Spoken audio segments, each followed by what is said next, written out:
guest on later too. It's our first ever. Yeah, first guest. Another friend of mine, Raphael Laverde, expert in crypto and crypto anarchism, a great libertarian, great anarchist.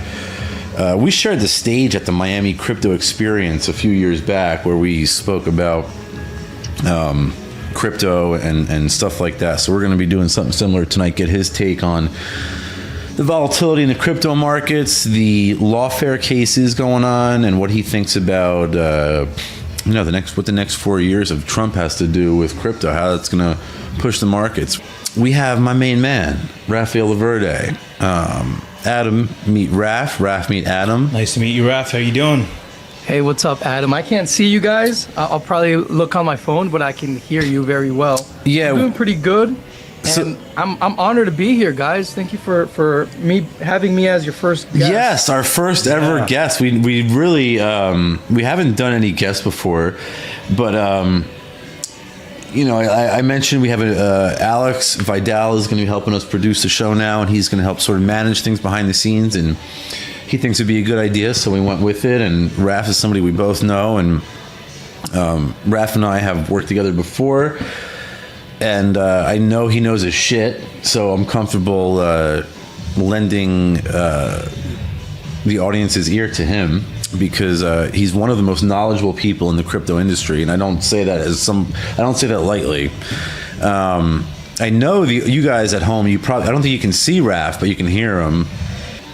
Thank you for having me. I'm really happy to be your first guest. Yeah, man, that's fucking great. So tell me. Just tell the audience a little bit about who you are and what you do, and tell Adam. He's never mentioned before. This is my man, Irish Adam. Just give us a little brief intro so everybody gets to know you like I do.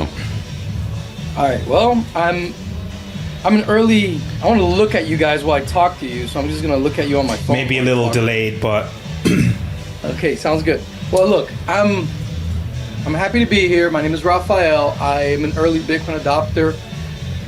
I became, Jeff Berwick and I became friends in like 2012, 2013. And long story short, we figured that we needed to educate people on crypto. And so we started within our personal research, we were like, let's just do a newsletter. So we have the Crypto Vigilante. Best crypto newsletter around, by the way, guys. Thank you. Thank you for saying that. I really think so as well, because we're agorists, we're anarcho-capitalists, and we really embrace and we live and we invest in accordance to those principles of following the Austrian business cycle and having a big picture understanding of not just crypto, but also gold, silver, precious metals, junior mining stocks. So what really sets us apart is Dollar Vigilante, because if you just focus on crypto, and once you make a lot of money in crypto, most people wouldn't know where to turn. Well, we actually have a whole newsletter, which is the Dollar Vigilante itself, that allows us to understand how to best embrace the overall market. A lot of people focus just on crypto because it is the fad. It is what's hip. It's what gives us the biggest returns. It's really any sound money alternative, right?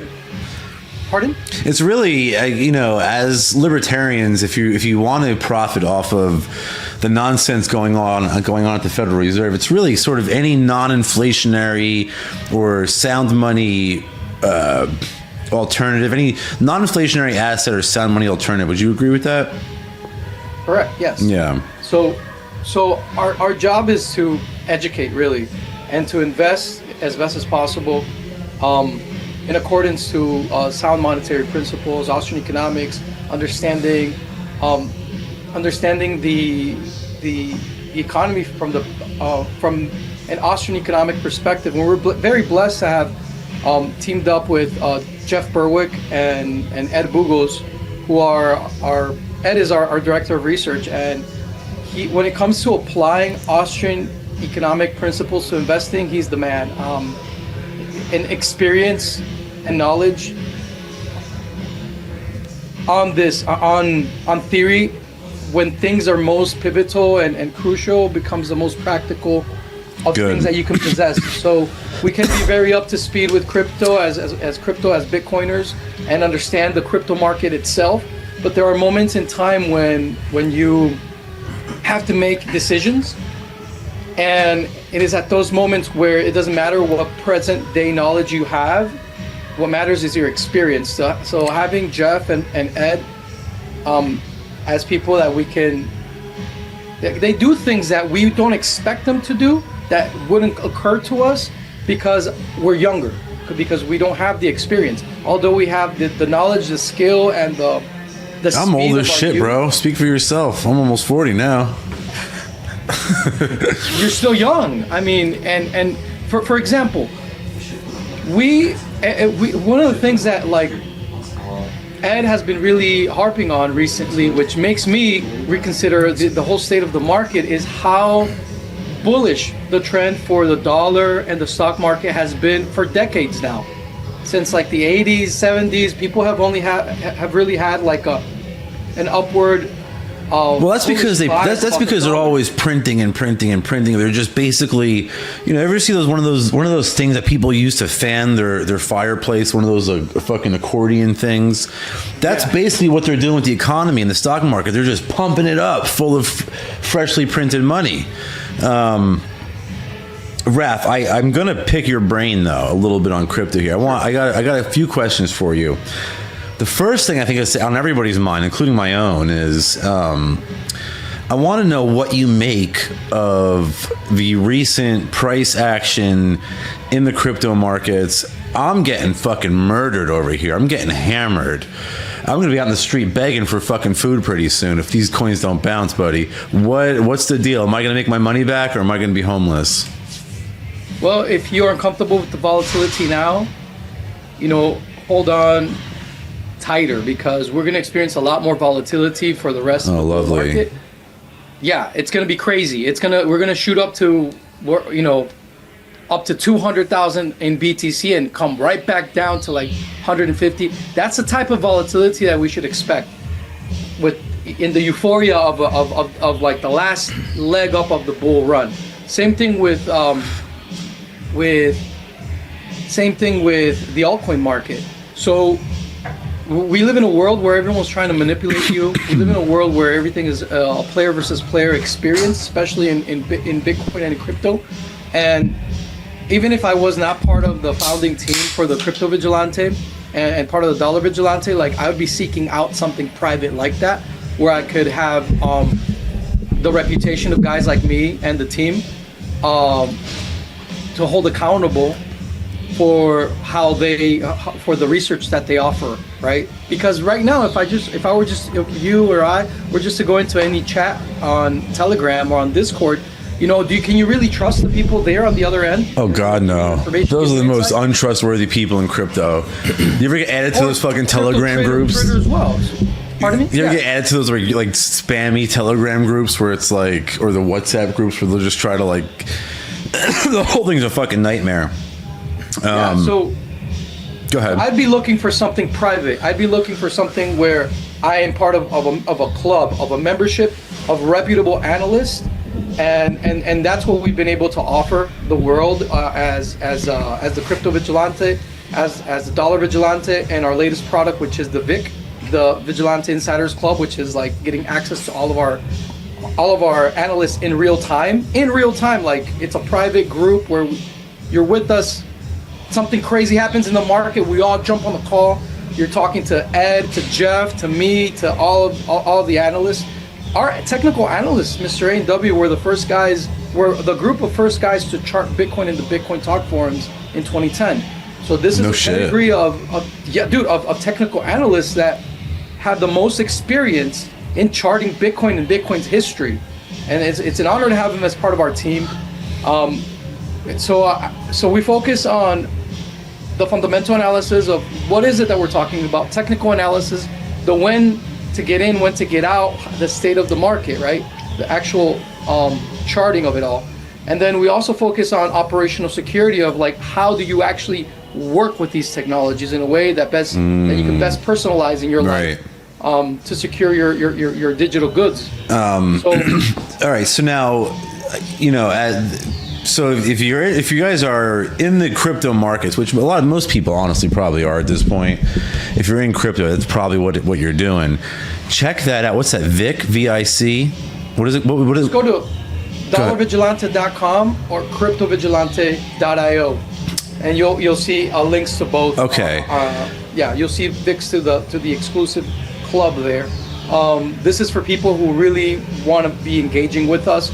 Otherwise, just the Dollar Vigilante or the Crypto Vigilante would be enough to be part of a newsletter experience if you're just learning. But if you want to really engage us on a day-to-day basis, then the VIC, the Vigilante Insiders Club, is where you would want to be part of.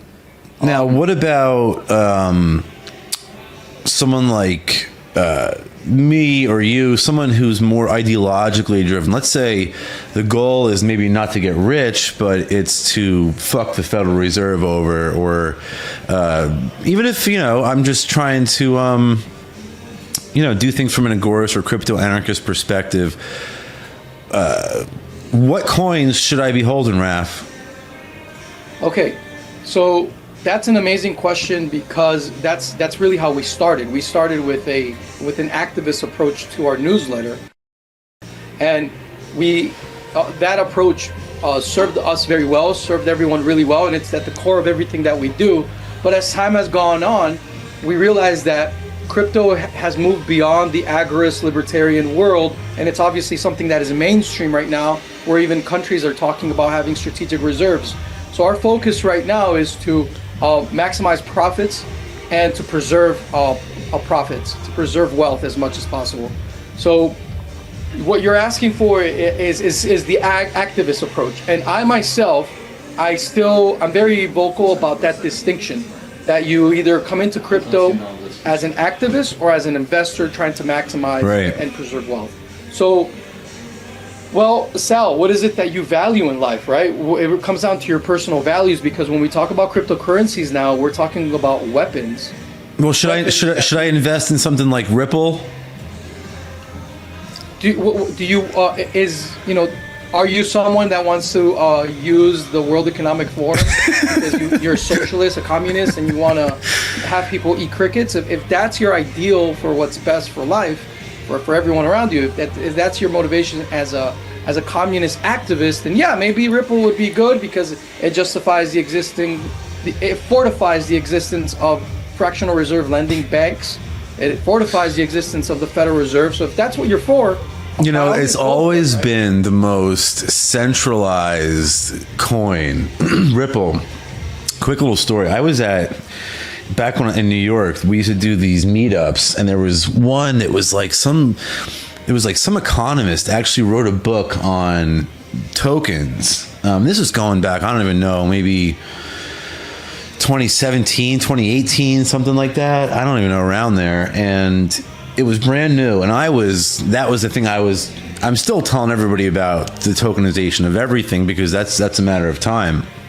But anyway, I went to this meeting, and she was taking questions, and this one dude just had the floor and just would not shut the fuck up about like promoting Ripple and XRP and this and that.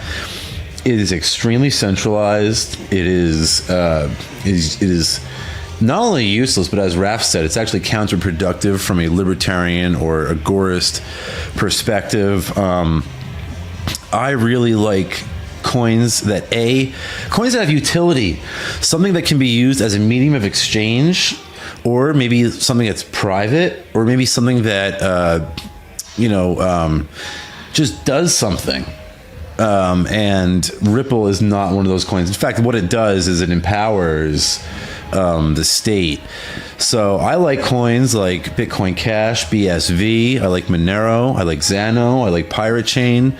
I like Rune, even though they've had some issues over there this past week, which we can talk about, I guess. But what coins do you recommend agorists use? Not hold, use. Like, let's say it's me as a new person to crypto. Like, what would your advice be? Like, what would, as a beginner, what would the coin you would go for?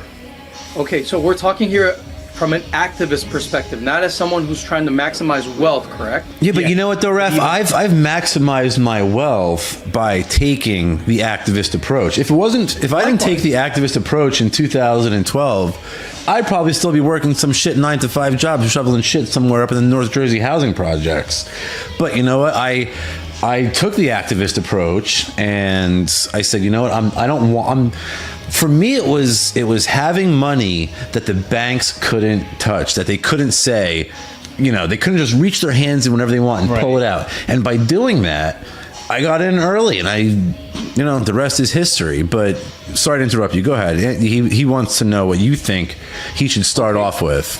So how about I'll give you the answer that covers both. Okay. Right now, in this point of time, which one covers both? Where you can feel good about your investing. Ooh, okay. And at the same time, as an activist, and at the same time, you have upside. It would be Monero, hands down. Okay. Hands down, Yeah. Monero. Yeah, I agree. Hands down, 100%. Hands down Monero. And then, if you are someone that wants to support projects that complement Monero, well, then definitely you have Pirate Chain, which achieves the same thing as Monero. At this point in time, is more private than Monero. It's over 12 million anonymity set, and then you have something like Zano, right, which is giving you smart contracts. All those proof of stake. Some people don't like proof of stake as much. I'm not a proof of stake. I'm a person. I don't like proof of stake, but I do appreciate the effort that they're making in tokenizing things, and I think I like the people behind the project of Zano. The people in the project behind Zano are people that I personally can say, those people are reliable. They're people that are looking out for what's best for the community. Let me pause you right there because I want to ask you about. I have like 10 questions already.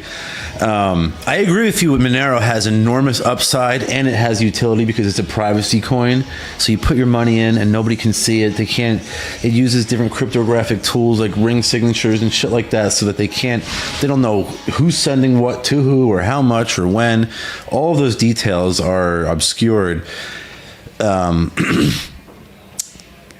The issue with Monero, the obstacle that they've always had, and I feel like they continue to have, and I want to get your opinion on this, Raph, is that because it's so private and because it actually does work so well, it's essentially blacklisted from you. I mean, it's very difficult to move from Monero into dollars or from dollars into Monero.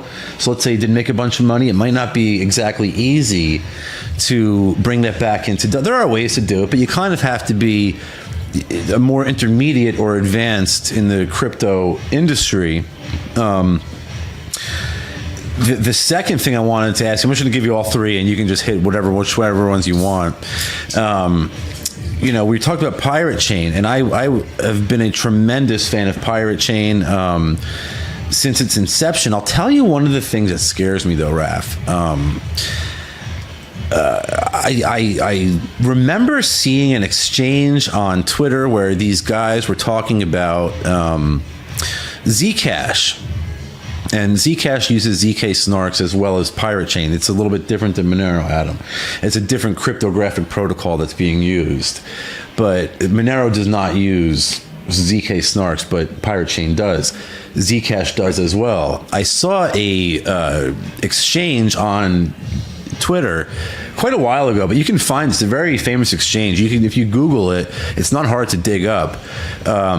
Essentially, somebody made a Zcash transaction and just threw it out there, I don't know if they dared somebody or bet somebody or paid somebody to try to trace the transaction, and they did. They did successfully. So ever since I saw that, I stopped promoting anything with ZK snarks in it to other agorists. So I want to get your opinion on that as well. And finally, it's because 0.63 of the transactions use the Z addresses in Zcash. So it's really easy to probabilistically figure out which of those transactions. It's less than 1% of the transactions on Zcash are actually using the technology that they're promoting, which is zero knowledge proofs. So it's really easy to figure out who in a probabilistic way, what money is being sent where. So that's Zcash. I don't consider it to be a privacy coin because it is not private by default. And the problem with Zcash is that although it's had a good research behind it, and it's experimenting with very exotic technology, it's something that, for some reason, it comes from a centralized company, the Electronic Coin Company, I think out of Colorado, and that they do not want to have Z addresses by default. So Pirate Chain said, well, if this is what everyone wants, let's just experiment with it, let's try it out, and that's what they were able to accomplish. So Pirate Chain became everything Zcash ever promoted themselves to be. No shit. Pirate Chain uses the Z addresses, so there is no way to probabilistically try to figure out, what came where, because there is no transparent addresses. Almost 99.9% of all Zcash transactions are transparent as Bitcoin, and that's the problem with. That's why that was able to be to accomplish. No shit. Okay. On Zcash. So Zcash is not a privacy coin. Okay. And it's funny because I agree, but I saw Ed Snowden promoting Zcash as like the privacy coin, like a while ago. Promoting the technology. Right. Okay. And see, there's a problem here, where you have to. This is where you have to move beyond what people tell you and like realize that there are many hands in the crypto pot for different reasons, and there's many motivations. So, for example, someone that I care about a lot, I champion Eric Voorhees. I think he's an amazing person. One of my heroes when I first came into Bitcoin, right? But Eric Voorhees, he's been very political in the way he's approached his investing with Bitcoin, and that's why he's someone that doesn't ruffle feathers with anyone. He's very much open to everything, which is cool. But what Eric has been able to do is that he's been able to tap into the world of venture capital, and through his own movements in venture capital, you've been able to see you get a window into what entities like Digital Currency Group champion. So, for example, Digital Currency Group, headed up by Barry Silver, is they funded a lot of the research behind Zcash. So of course they're going to champion something like Zcash, and they're going to promote it as something that is private by default, championing the technology. Right. And they might make a promise, because I've heard rumors that Zcash has promised or has an idea that in the future they might go private by default, which is what everyone has always That's wanted. what they should be doing anyway. That's what they should have done from the start. Right. Exactly. But since they haven't, people are apprehensive about them. Whereas you have people who are not connected to the VC cartel. So it's very important. And they're doing things grassroots. And those individuals are giving you the technology in its purest form. And one of the most important aspects of Monero is that Monero has that environment of peer-reviewed research, where everything is grassroots. There is no VC funding. They fund themselves through the CCS. If you want to help contribute to any research in Monero, go to the CCS, Google CCS Monero, the CCS, I forget what it stands for. I think it's ccs.getmonero.org. I think that's the address. And you'll see all the proposals there, and then the community chips in to fund different aspects of the research, which is awesome. There is no that hand of the VC cartel is not there. Right. The VC cartel has always been the arm of technological research that you think the managing partners of these VC funds are the ones that call the shots, but in reality, it's the interest of the limited partners, the guys in the shadows that are funding these funds. Okay. So you have to be very discerning as to what technology is being put in front of you, because now we live in a world where Bitcoin and crypto are instruments of political power, and as instruments of political power, there's going to be a lot of a warring for your attention, and so a lot of what they put in front of you may not always be what it seems. Like Zcash is a great example. It's not really a privacy coin, although it has great potential to be one. It's not, but Pirate Chain is. Pirate Chain is everything that Zcash has always wanted to be. Okay, and I would also put Dash into that category as well. They kind of market themselves as a privacy coin when in fact they're not. But that's another story. Yeah, correct. Now you mentioned Zano, and you mentioned Zano is. You mentioned that you're not a fan of the proof of stake stuff. What would you say if I responded as such to your critiques as such? Half of the blocks. This is kind of getting in the weeds, Adam. You don't need to know this stuff. I'm in the bar already. Yeah. Half the blocks on Zano are proof of work. The other half are proof of stake, and this actually makes the network much harder to 51% attack, since if you were buying up enough of the coins to use proof of stake blocks as part of the attack, that would send the price to the moon, and it would increase the hash rate as well. What would you respond? How would you respond to that? I think that throughout our journey in crypto, we've been able to realize that some projects need and are better off with having a model like that. So I used to be much more of a purist regarding proof of work. Me too. And I think that for the things that matter the most, we should have proof of work. But I think that, for example, Zano has I think Zano subsidizes its developers. I think if I'm not mistaken, it's a dev tax of sorts. Maybe it was a pre-mine, and people were very upset at that. But given our experience in crypto, we can argue that if Satoshi would have created some sort of dev tax for the devs that he left in charge of the project, we wouldn't have had a hijacking of Bitcoin, for example. Well, they did that in Bitcoin Cash. They had like this big split with XEC when Vin Armani and that other dude, I forget his name at the current moment in time. Yes, exactly. Yeah, they split off because they wanted to do like some sort of like internal funding mechanism, a lot like Dash has, with their little treasury thing. And so every network, these are all experiments, and until we find a proof of work network that does smart contracts and allows you to do even data on chain. And well, BSV is kind of the hope, right? I mean, that's the big blocks. BSV, that's kind of the idea, is that with the giant blocks they can do shit like that, isn't it?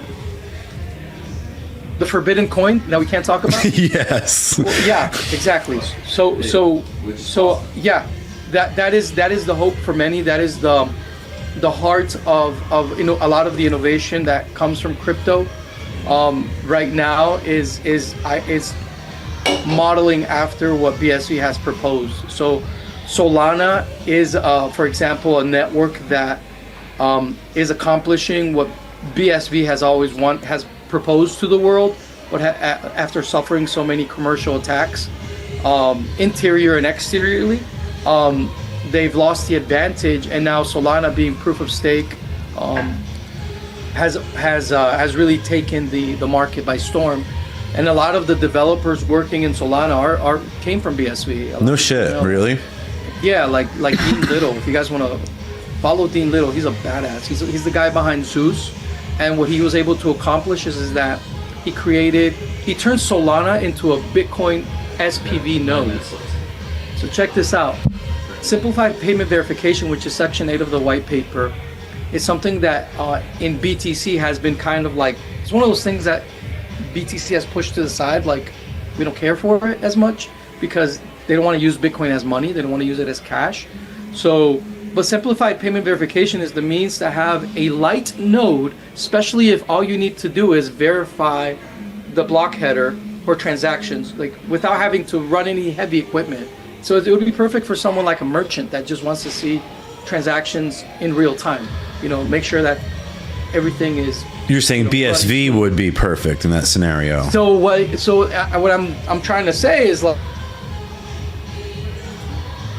bro, what Dean Little really created was he turned Solana into a BSV SPV node. Not a lot of people will tell you that right now, but that's really what has happened. Actually, not even Dean or those guys will. Yeah, I never even thought about it like that. Being vocal about this. And guess who else? Guess who else can use this? Bitcoin Cash. Bitcoin Cash can use Solana as a node. No shit. Yeah, so now Dean gave the world the ability to turn Solana into a Bitcoin SPV node.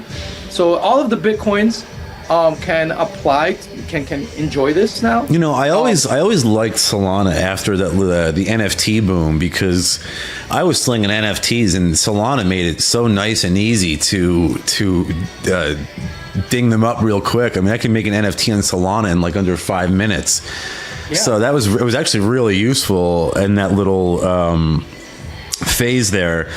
All right, can you guys hear me good? We can hear you, but there he is. All right, so where were we? Yeah, before we proceed, if anyone wants to get on our free newsletter, go to cryptovigilante.io or dollarvigilante.com. Free newsletter.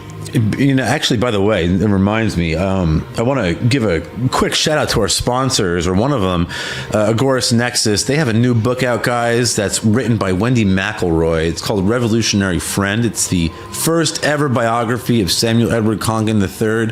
Check it out at agoristnexus.com/shop. You can get it in paperback or ebook. I mean, look at that beautiful artwork on the cover, Adam. They don't fuck around. Brandon is doing great work over there. So check them out. It's agoristnexus.com/shop. All right, Raph, I think we were talking about privacy coins, and then we started talking a little bit about big blocks and stuff like that. Adam is absolutely lost in the fucking woods here. He doesn't know, he's kind of new to the whole thing, and I've just kind of like, you know, been in his ear trying to get him into crypto, because, you know, last year we had a great year. I mean, every year, honestly, we make money. We don't fuck around, right, Raph? But like, yeah. Right now, I'm getting fucking kicked around bad, but it's temporary. It'll come back up, guys. I promise you that. It always does. But somebody like Adam. Yeah, look, like this would be the time for me to buy. This is this is perfect time, in my opinion. So, yes. Raph, where would someone like Adam get started? How does there's thousands of people out there right now listening to this who want to know, how do they get in? They don't know the first fucking thing about crypto. They don't know what a blockchain is. They don't know what a block size is. They don't care. So how do they get involved, and how can they do it in a way that's conducive to, that doesn't violate libertarian principles? Crypto Basics workshop of the Crypto Vigilante. We did a whole conference, is there for you guys, where we teach you guys everything from trading, operational security. Where is that? Cryptovigilante.io. .io, and it's what? It's a class called Crypto Basics? Yes, sir. Okay. All right, so check that out. Yeah. And so, and look, this is a journey, guys. You can't, and it's also not a one-size-fits-all. You may be someone living in a certain jurisdiction that's very tyrannical, so your approach to crypto is going to be very different for someone who lives in a very freedom environment. Right. So keep that in mind. So as we teach as analysts, what we do is give you the buffet, and you pick and choose how you personalize that in your experience. Some of you guys are going to want to be day traders. Some of you guys are going to want to embrace this as something very passive. Some of you guys are going to embrace this in every aspect of your life. So, and this is not going anywhere. The coolest part is that crypto is not going anywhere. So long-term, low-time preference speaking, I'm extremely bullish, because, again, we have cemented ourselves as an industry of immense political power. Not just technological power, but political power. Yeah, now they're talking about doing a Bitcoin, sovereign Bitcoin fund or something like that, and the state of Ohio is passing, they're considering a bill to create like a Bitcoin reserve for the state of Ohio, and if they do that, then that's going to sort of pressure other states into doing the same thing. And you know, Trump was just saying how he wants this sovereign Bitcoin fund, or whatever the fuck he's calling it, I forget. He wants it to include American-made coins, which really kind of opens the door for a lot of different things. I know him and that Brad Garlinghouse guy, he was trying to suck Trump off to get Ripple in there, which I hope they really don't fucking do. But you know, you can expect to see coins like Bitcoin, Bitcoin Cash, maybe even BSV.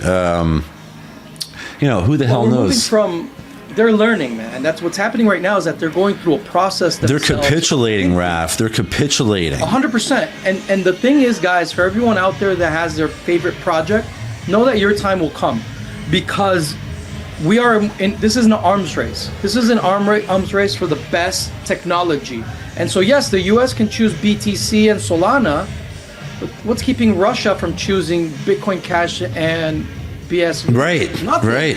So, wow, that's a good idea. I hadn't even thought about that. That's a good point. So the technology itself is what matters. And so if you have a crippled blockchain that doesn't allow you to do much, if you created your own dead ends because you wanted centralized control of the network. Oh, fuck, dude. I never even thought about that. You're fucking yourself over. So at this moment in time, as much I consider myself a real Bitcoin maximalist, and I consider those people who call themselves Bitcoin maximalists to be Bitcoin minimalist, because they only want you to use a minimal use of the Bitcoin protocol, right? They don't want you to use it. They want you to like shove it underneath your fucking pillow or underneath your mattress and just like forget about it, Yeah, and so right now they have government favoritism because they are leading the pack. And there's nothing wrong with that. But remember that we've seen many examples through history in modern times where things changed drastically overnight. We saw FTX go from worth billions of dollars to overnight, nothing. Yeah, but dude, you're right though. Like if let's say the U.S. sovereign reserve fund consists of these useless shit coins like BTC or something like that. Like you said, Russia and China can go and stack coins with actual utility and sort of force their hand. I haven't even thought about that. That's actually a really great point. Yeah, 100%. And so this is why the maxis are mad, because they really wanted to lock in Trump and the administration in focusing just on BTC. And I saw that. They were all pissed off. Yeah, the signal that we're getting from the government is that the government is a lot smarter than because look, every military general will tell you that the biggest threat to the US or to any country now is economic. Because you can negotiate, you can keep the peace, but economically speaking, to keep their engines going, you need, especially if we're talking about the machinery of theft that we call fiat and central banking, you need to keep it going. You need to keep that going, and to disrupt that is something that is very powerful. So the problem with BTC is that it helps them because it does not disrupt what the government and central banks have been doing. It grafts right into their system of theft. The problem with that is that if they rely too much on it, then they can't compete. And there's another aspect to all of this. That being that now they've catch themselves in a against the wall. This is a catch-22 situation, because we're seeing that there's a lot of intelligence behind the people counseling Trump. There's a lot of thought going into it. Yeah, he has good advisors. But they're realizing that they can't marry just one. They're going for a strategic reserve, a basket of currencies. What do you think that's going to be in there? Not to cut you off, but what coins do you think? What do you expect to see in this fund? I think that we're going to definitely see Solana in there. Because, no shit, really? Yes, because I think we saw Trump's company. That makes sense, honestly, dude. That makes a lot of sense, like you're saying though, because and honestly, well, look at what just happened. That's a fucking buy, dude. That's a buy. That's Solana is a buy right now, Raph. 100%, and it just gave BTC wings. So all the Bitcoin core team needs to do is beef up the capability of simplified payment verification, and Solana automatically becomes the best second layer that BTC could ask for. Yeah, but who the fuck, I don't know. I feel like in 100 years, dude, nobody's going to be using BTC. It's kind of like the Model T. Like, you might get people holding it just as like a relic. It's like, oh yeah, they have like a Model T. That guy has a Model T, no shit. That guy has a Bitcoin, no shit. But it's not going to, you're going to be like, can I get some It's going to be some other coin. Who knows? It might be something that's not even around right now, but it's not going to be fucking BTC at that point. They have to keep up. They have to keep up with the market. And what we're seeing right now is that BTC just made a very smart move, which is that they implemented zero knowledge and confidential transactions within their Taproot protocol, which allows them to send zero knowledge tether. Right. Tether, yeah, I was going to say zero knowledge, or using confidential transactions for tether on BTC tokenized. Right. On the Lightning Network, guys. That right there is huge, because I've been a very big naysayer of the Lightning Network, but not because of the Lightning Network itself. Like my buddies, I was part of a group that really developed this thing called Open Transactions. You guys can look it up. It's a project that is still being used, but not too much. Don't tell me they flipped you, Raph. OpenTransactions.org. Come again? Don't tell me they flipped you. No. No, I'm just. So what I'm trying to tell you is, there's a guy in Bitcoin Core by the name of Andrew Polstra, and he has been working on using the Lightning Network for other things other than Bitcoin. And we're finally seeing the first iteration like of what? that. I personally think in Tether. They're sending Tether over the Lightning Network. Yes, that's okay. the new thing. Yes. Okay. Yeah. Which falls right in line with what it is. You know, their whole. Honestly, dude, I don't like stable coin. I feel like if a coin's value is tied to the whims of a central banker, then it is by definition unstable. It's only stable when its value is tied to its market-based value. I don't know. I've thought that since day one. That's just a sort of principled approach. I need to clarify something, Sal. Okay, real quick, because you said they flipped you. No. We flipped them. Ooh, I like that. BTC is a big blocker blockchain now. I like that. It was a matter of time. Flip them, okay? That's what happened here. Nice. So that's why you have a guy like yeah, so dude, arguably a BTC right now is setting itself up because they know they have to compete. This is my observation. They know they have to compete with everything that we're talking about, that there's going to be an arms race for the best technology. Michael Saylor's developing assets on chain. Just Google it, you'll find plenty of material on I think that's the name, Orange. So they're big blockers now. Ordinals was no coincidence. They're big blockers now. It's just that they want. This is the thing with BTC. They want to preserve power. So it's not like they give us an open-ended protocol like Satoshi did of like, here, everyone go out and play, but rather this is what the central planners in BTC will allow you to do. So exactly. So Taproot, the innovation within Taproot is really cool. I like that we can send zero knowledge tether, use confidential transactions for tether. However, I don't like that it's their way or the highway. That I don't like. That there's a group of central planners that tell me how I should use the blockchain. Like, for me as a big blocker, transmitting on-chain using zero knowledge, that shit's old technology, man. Like I've been knowing that we can do any type of encryption on the Bitcoin protocol. So it doesn't dazzle me, it dazzles those that don't know. So what's really happening here is that everyone is converging into the same understanding that Bitcoin needs to scale. And so there will be more transaction throughput because of Tether. There will be a demand for an increase in block size, and the BTC core devs are preparing for that.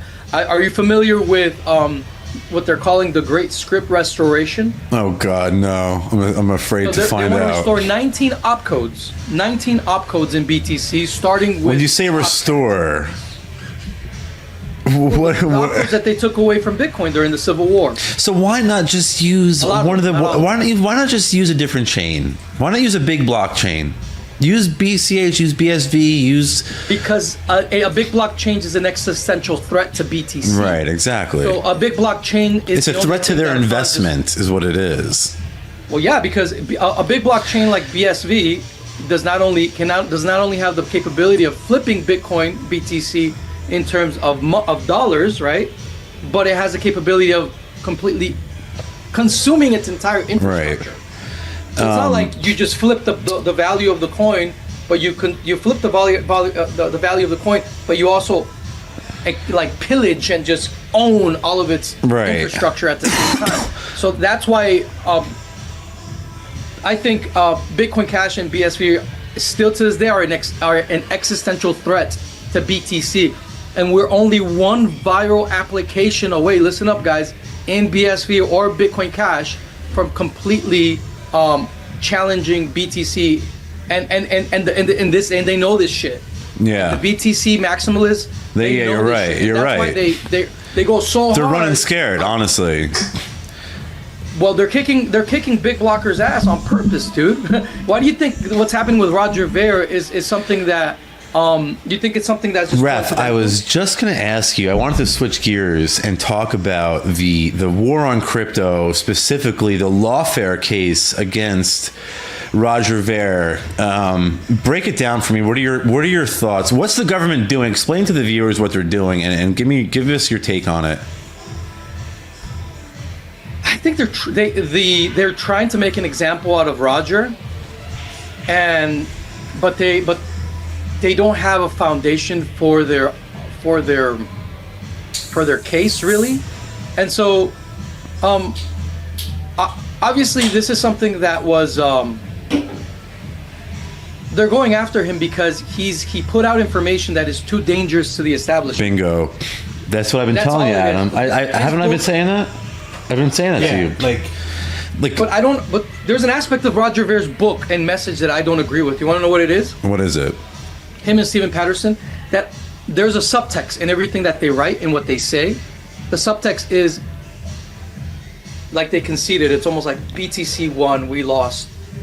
And that is bullshit. That is wrong because, and a lot of it has to do because of the Bitcoin Cash premise that they come from, of thinking of Bitcoin as only cash, as something that you use in the real world. But in reality, Satoshi gave us programmable money. So that it's not just cash in the boomer way of buying a coffee, it's cash that I interact with in every little aspect of my movement on the internet where I own my data. Well, that's true. I mean, he did say, the first line of the white paper is, it says Bitcoin is a peer-to-peer Bitcoin is a peer-to-peer cash system. So you're not wrong. But it goes a lot deeper than just using it to buy coffee. Right. That's the thing where I disagreed with Bitcoin Cash, is that they only stop there, and it's almost like, bro, well, it's stopping there in its ultimate manifestation is called Monero. But if you really want to go with everything that Satoshi gave us, you're dealing with a Turing-complete machine, that every UTXO can be programmed on-chain, and that a computation is just a computation when the block size is unbounded, that this scales in parallel horizontally in a way that we don't have in Ethereum, that we don't have in Solana, that we only have in Bitcoin's original design. So by him, why I went extreme big blocker with BSV was because I saw Bitcoin Cash stopping like halfway. And so if you want to really embrace everything Satoshi gave you, you need to embrace its computational Yeah, but that's power. not why, though. That's not why they're... So in other words, the government is attacking Roger Ver because what he did was, in his book, if you read it, he essentially proves what a lot of us big blockers have been saying for a very long time, which is this was an intelligence operation. The push for small blocks... In other words, the CIA intentionally infiltrated the cryptocurrency community and pushed for small blocks because they knew by crippling the chain, it would be non-usable as a medium of exchange and therefore not be a threat to the banking cartel's monopoly on the issuance of currency. Wait, it goes deeper than that, though. But my point is, though... It's not just that. It's that and... Wait a second, Sal. The deeper issue here is that it challenges big tech and Silicon Valley, because now I can, with $500, I can allow people to create whatever they want on chain for free, because it costs me on BSV 1/50,000th of a penny to post anything for sale. Right, to but create an NFT or any digital asset for sale. You're not wrong. I mean, it goes deeper than that, bro. It literally Bitcoin is that which challenges big tech. But what I'm saying though is the reason why they're giving this guy 109 years for some bullshit is because he proved that the CIA crippled Bitcoin during the block wars in 2017. He wrote a book where he named names. I mean, he's naming CIA agents. You can't do this shit. So as soon as he writes the book, a week later, they're going to put him in. They want to give him a lifetime prison sentence. Yeah, like I'll just jump in here. Like, you know, even with my limited knowledge of the situation, you know, like I've said before, the fact that you mentioned, he literally asked how much money they were demanding of him, and they refused to tell him. Right. Which just kind of indicates it has nothing to do with the tax money, right? Yeah, they don't give nothing to do with the money. Do you think they care that he's a short, you know, $500,000? Yeah, they don't fucking care. That's not even going to pay. That's lint in their pocket. That's not even going to pay the bonus on the IRS chief's fucking Christmas bonus. I mean, it's not even going to. This whole thing is an operation to delay the inevitable. Everything that you're seeing in crypto history, from FTX to the Bitcoin Civil War, to what we're seeing with Roger, even what we've seen with Craig Wright, what we saw with Copilot, what we're seeing with Twitter, everything you see in technology, guys, is to delay the inevitable. You want to hear the real big bombshell here? The inevitable is that everything is getting consumed by Bitcoin. Right. And that we're entering into a world that changes everything. You're absolutely right. They're wrestling as much as you and I are with these concepts. Dude, I'm telling you straight up, dude. I think all of humanity is entering into an existential crisis, really, trying to figure out what these technologies mean and how they're going to shape us, to the point that people are even questioning their own reality, really. You know AI. what, dude? I look at it. It's becoming almost a religious thing. Like, they're trying to find meaning in their life through technology, because technology is that important, bro. And let me say one thing about Bitcoin, bro. Bitcoin in its original design gives us a truth ledger, a global truth machine, a book that you can't burn, a place where you can store data on chain forever. If you want to experience that, go to memory.money. It's ARC. You'll go to ARC and you'll be able to post whatever you want on the Bitcoin blockchain forever. No one can take it down. Memory.money. Just go there, experience it for yourself. You know, so that's what scares people. It's the same thing that's scaring the USDA right now, or whatever the fuck agency that is that's all scared, and all these agencies. USAID. Because they're being held accountable, bro. They're being held accountable. And people in power, the one thing that they fear is being held accountable. It's having light. So the biggest act of revolution that we have in crypto is not really privacy coins, in my opinion. It's what Satoshi gave us, is truth. Peer-to-peer. An honesty machine, right. A truth machine. That's why in the white paper, notice if you read it, every time Satoshi talks about nodes, proof of work, and mining, every single time he uses the adjective honest. Honest nodes, honest miners, honest proof of work. Because, and this is where I disagree with Roger Ver. He wanted to turn Bitcoin and the Bitcoin Cash guys into some sort of privacy coin, completely missing the fucking most important thing that Satoshi gave us. A truth ledger, a global truth ledger that we need to build on top of. A protocol he gave us where we can own our data and not be beholden to central planners in a hub and spokes network. So this is really where the revolution is. This is why Bitcoin's original design is the technology that is most persecuted in all of crypto history. And really, the reality is that everyone knows this now. The smartest people in crypto already fucking know everything I'm telling you, and that's why they're preparing to give you that, or a semblance of that, drip by drip. A Solana is giving you the fullness of what Satoshi gave us in a way where the central planners can still hold control by being stakeholders and validators of this and block producers of the proof of stake Solana network. This is what they did, JP Morgan, with Ethereum, by giving you something where they can still hold control with proof of stake. This is exactly what they're doing with the Lightning Network, because the Lightning Network, in its reality, it's a proof of stake network where you put money up at stake so so that it Right. has liquidity. The hub has liquidity. So you Very can move money around. consolidated. Very So consolidated. it's a way for them to keep power.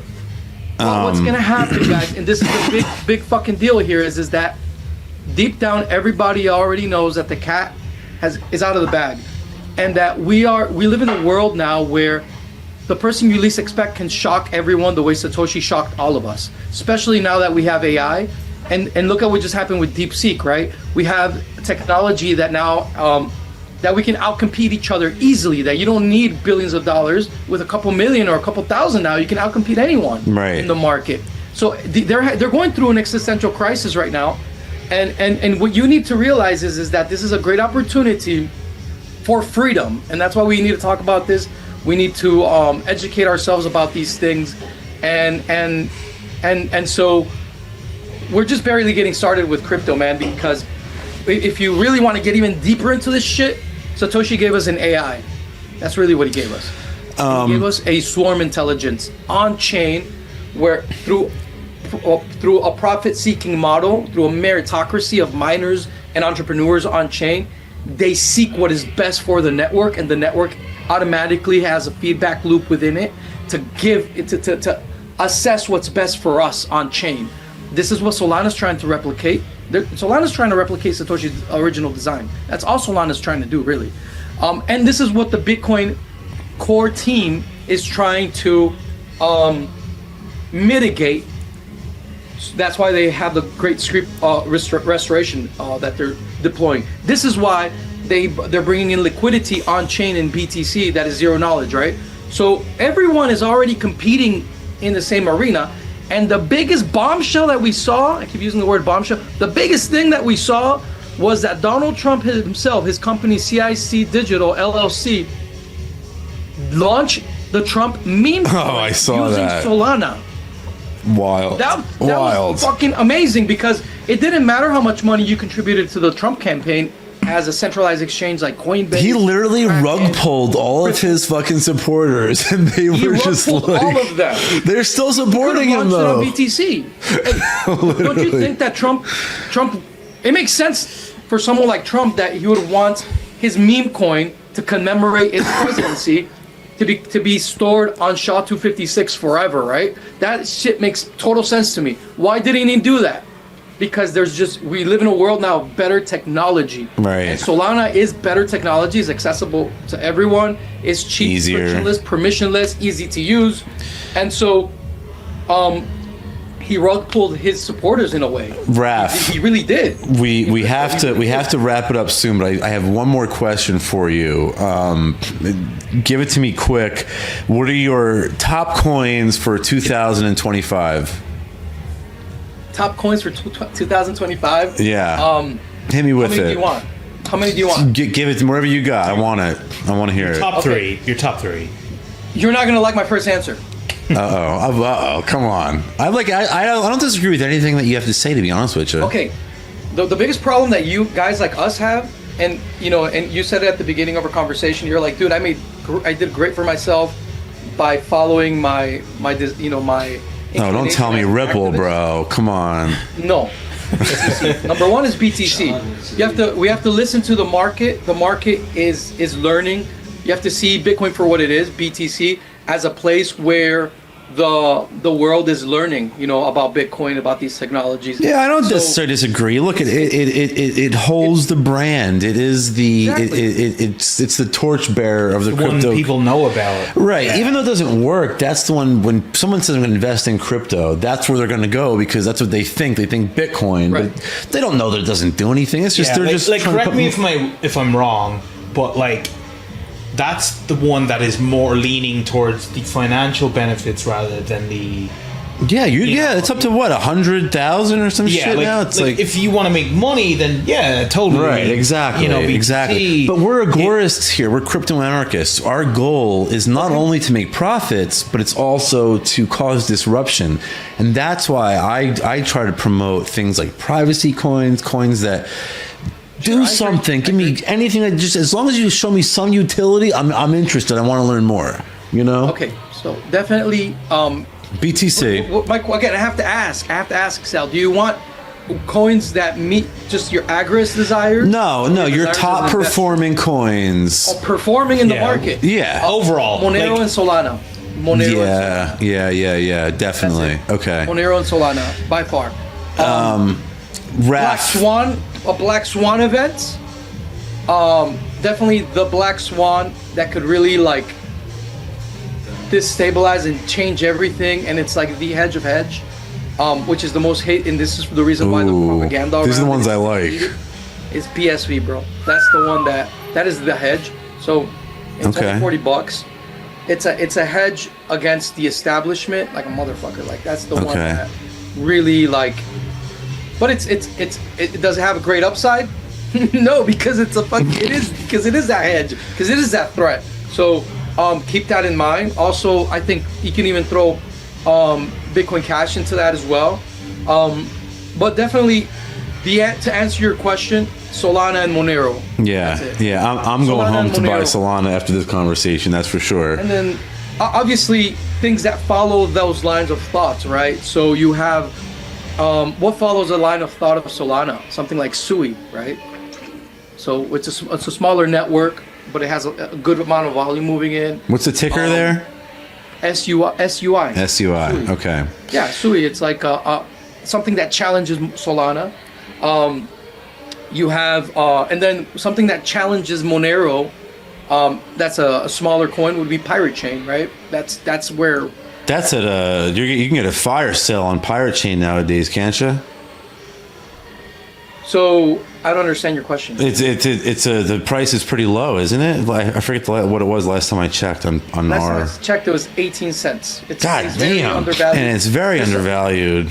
Think about it. It's there was useful. Crazy mania in 2021 ish, Right. 2022, that it shot up to $17, and just for the health of a network, that's not really good when things shoot up that fast. It's Right. best that they steadily grow. And so I think it's already corrected. It's already had its 90% correction. So, and it's had a bullish trend in the past 6 months, and then it's fallen away from it. But I agree with still, you though right now, on Solana and Monero. I think you're 100% right. We are running out of time, Raph. We got about 5 minutes left. Why don't you tell everybody where they can find you, and give us any links you got for us? How do we keep up with what Rafael Laverde is doing? Well, definitely sign up for our free newsletter at the cryptovigilante.io. We just don't only talk and focus on crypto. We talk about the whole market from an Austrian perspective. And I would definitely go into our free newsletter for the dollarvigilante.com. Follow me at Vamos Vigilante. On Twitter, you can follow us on @Vigilante Crypto. And that's pretty much it. Follow Ed Bugos. That is at Golden Lantern.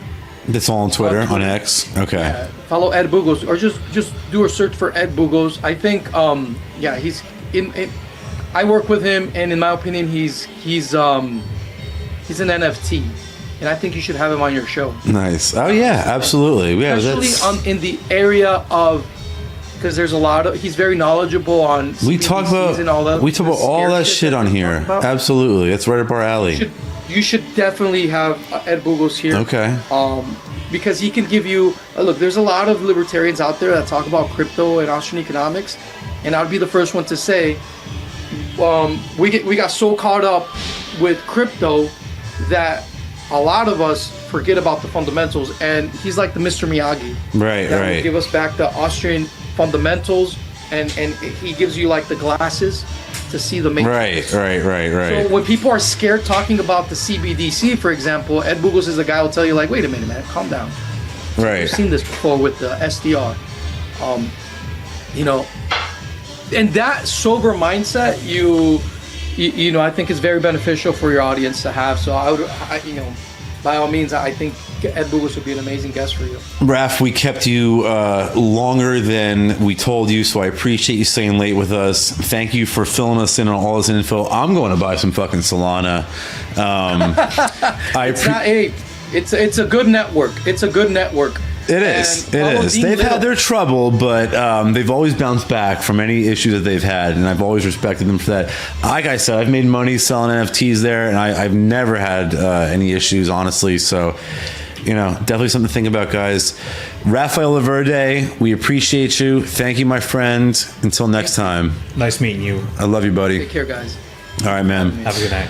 Now we are dealing with a possible world war. Some will say we are already in a world war. My condolences and prayers go out to everyone suffering under tyranny. It really sucks. I'm really sorry. But it seems as if people are starting to wake up regarding crypto more and more each day. And so it's in the description right here to read, where we give our secret sauce and what we teach our subscribers, because things are just that bad. Everyone needs this information. People need to know about sound cryptocurrencies that are actually private by default, and to know how to properly use crypto.